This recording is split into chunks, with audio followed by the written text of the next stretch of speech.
Caros amigos, bem-vindos a mais um episódio de Hoje no Mundo Militar. Neste vídeo falaremos sobre a forte interferência russa no sinal de GPS sobre vastas regiões da Europa Central e Báltico.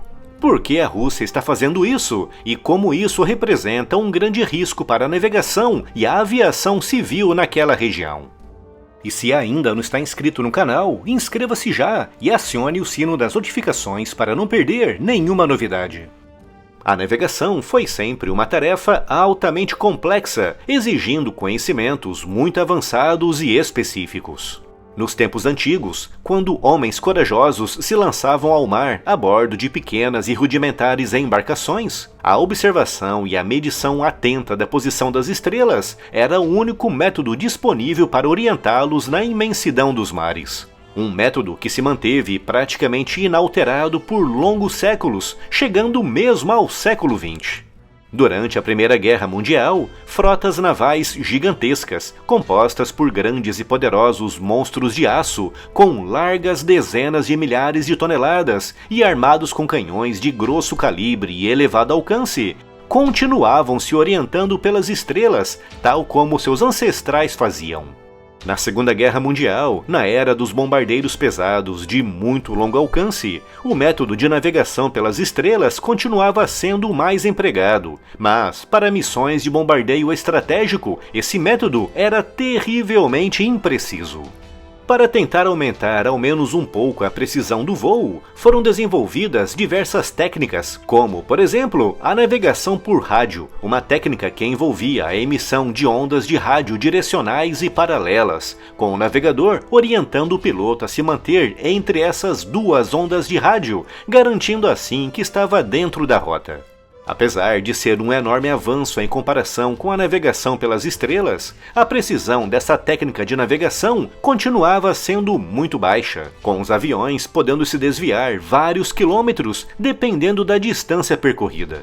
Após o fim daquele conflito e durante a Guerra Fria, a navegação por rádio foi muito aprimorada, mas, mesmo assim, a precisão e a confiabilidade deixavam muito a desejar, principalmente para missões de longa distância. E foi com o objetivo de resolver isso que em 1973 nasceu um projeto super secreto conhecido como GPS, sigla para Sistema de Posicionamento Global. O princípio de funcionamento era simples e se baseava em uma constelação com pelo menos 24 satélites em órbita, cada um deles equipado com um relógio atômico de elevadíssima precisão, constantemente emitindo a hora em uma frequência específica, com esse sinal sendo captado por receptores em terra que, através da triangulação de pelo menos 4 satélites, seria capaz de determinar a sua localização com uma precisão de poucos metros. No entanto, apesar do conceito ser simples, a sua implementação foi muito complexa, com o sistema entrando em funcionamento pleno apenas em 1993. Como era um sistema militar, no início o Pentágono reduzia de propósito a precisão do sinal disponível para o público, com isso mudando apenas em 1 de maio de 2000, com o então presidente Clinton ordenando a remoção desse limite. Hoje, com o início da operação dos satélites da versão Block 3A, a precisão do sinal é de poucos centímetros, podendo ser mesmo de milímetros para dispositivos militares ou de engenharia de precisão.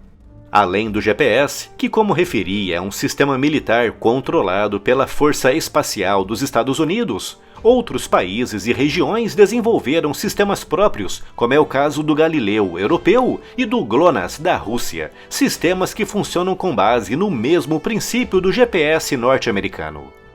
Por ter tanta precisão e por ser de uso gratuito, o GPS é usado por grande parte da população mundial em tarefas rotineiras do dia a dia, com seu uso se estendendo também para a navegação e a aviação comercial civil.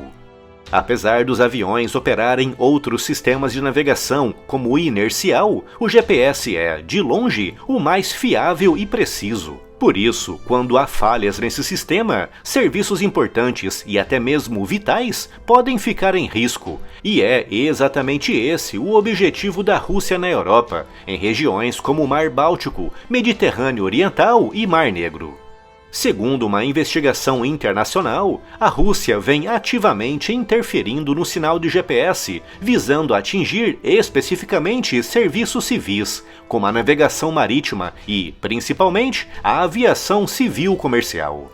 As perturbações no GPS são tantas que a Finnair, da Finlândia, foi obrigada a cancelar uma série de rotas com destino aos países bálticos, com os pilotos finlandeses relatando uma média mensal de mais de 100 de interferências graves no GPS sobre o Báltico. E em março de 2024, um avião da Royal Air Force, transportando o secretário britânico da Defesa, Grant Shapps, teve o seu sinal de GPS bloqueado por uma fonte de interferência com origem em Kaliningrado, um território russo no Báltico.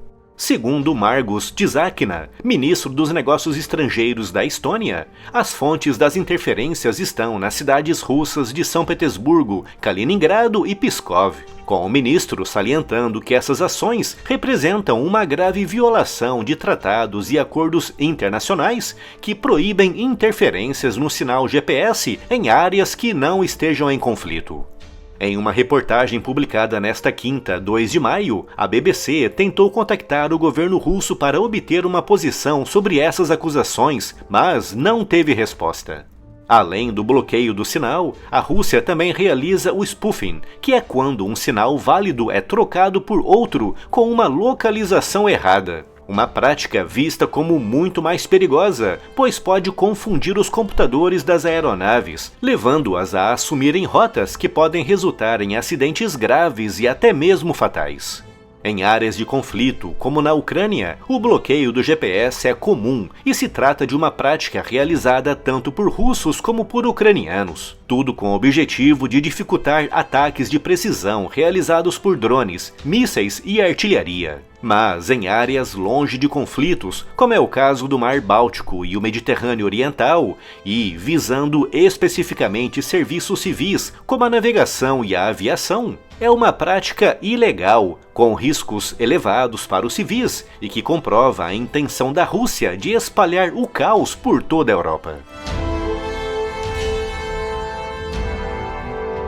Siga as notícias e as novidades do mundo militar também no Spotify. Conteúdos novos em formato podcast todos os dias. Siga-nos por lá e leve o conteúdo do canal para onde você for. É só clicar no link que está aqui na descrição.